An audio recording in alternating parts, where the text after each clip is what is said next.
Good afternoon, class 9. Today we'll start with the first chapter in Civics, that is, our Constitution and its salient features. Now, the first question is, what is meant by the term Constitution? Now, what is Constitution?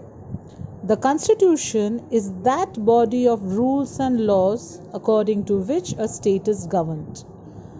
Along with that, it also defines the form of the government, the powers to be exercised by the various organs of government, namely the legislature, the executive and the judiciary.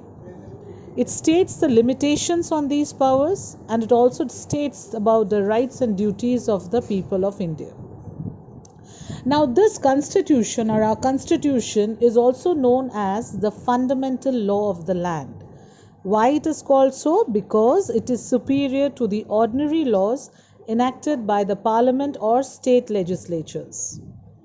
Now, the question is, who prepared or who was behind the making of this constitution? Even before our independence, a constitution making body was formed. This was the Constituent Assembly. It had the representation from all major regions and sections of the society. That is why the Constituent Assembly was also known as Mini India. The Constituent Assembly comprised of noted members including Jawaharlal Nehru, Vallabhbhai Patel, Maulana Abul Kalam Azad, B.R. Ambedkar, Pandit Govind Vallabh Pant, Satyanarayan Sinha, Shyama Prasad Mukherjee, and B. Pattabhi Sitaramaiah. All major and smaller communities, that is the Hindus, Muslims, Sikhs, the Anglo-Indians, the Christians and the Parsis had proper representations. The weaker sections, and in particular the scheduled caste and the scheduled tribes, were also given due representation in the assembly. Among the women members, mention can be made of Mrs. G. Durgabai, Mrs. Sarojini Naidu, Mrs. Vijay Lakshmi Pandit and Rajkumari Amrit Kaur, who were the prominent women members. Dr. Sachidananda Sinha, the oldest member of the House, was elected interim president of the Assembly, and Dr. Rajendra Prasad was elected its permanent president. The Assembly had 8 major committees to examine the various issues. Of these, the most important was the drafting committee, which was headed by B.R. Ambedkar. He was responsible for drafting and piloting India's present constitution. This Constituent Assembly took some 2 years, 11 months and 17 days to finally adopt and enact the constitution. The Constitution came into force on January 26, 1950. On that day began Dr. Rajendra Prasad's first term of office as the President of the Indian Union. This date is celebrated in India as the Republic Day. Now, the question was that why 26th of January was chosen as the date for the enforcement of the Constitution.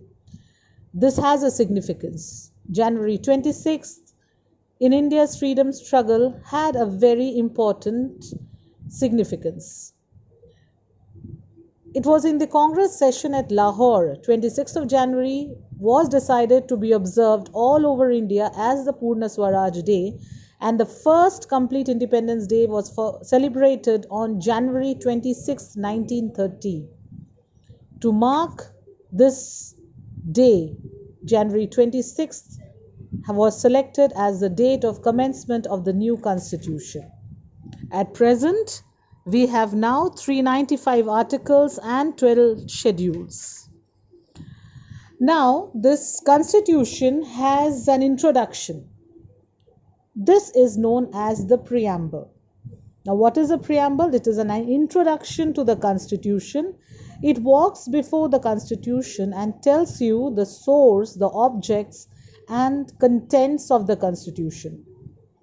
Our preamble states, "We, the people of India, having solemnly resolved to constitute India into a sovereign, socialist, secular, democratic republic, and to secure to all its citizens justice, social, economic, and political, liberty of thought, expression, belief, faith, and worship, equality of status and of opportunity, and to promote among them all fraternity, assuring the dignity of the individual and the unity and integrity of the nation.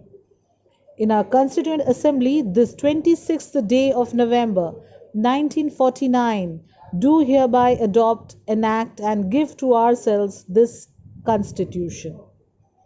The preamble states that the basic objects or ideals of Indian Republic, it is the key to open the mind of the makers of an act or a piece of legislation.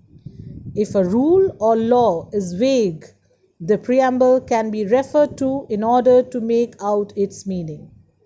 For instance, the expression social justice enabled the courts to defend laws protecting the interest of weaker sections of the society.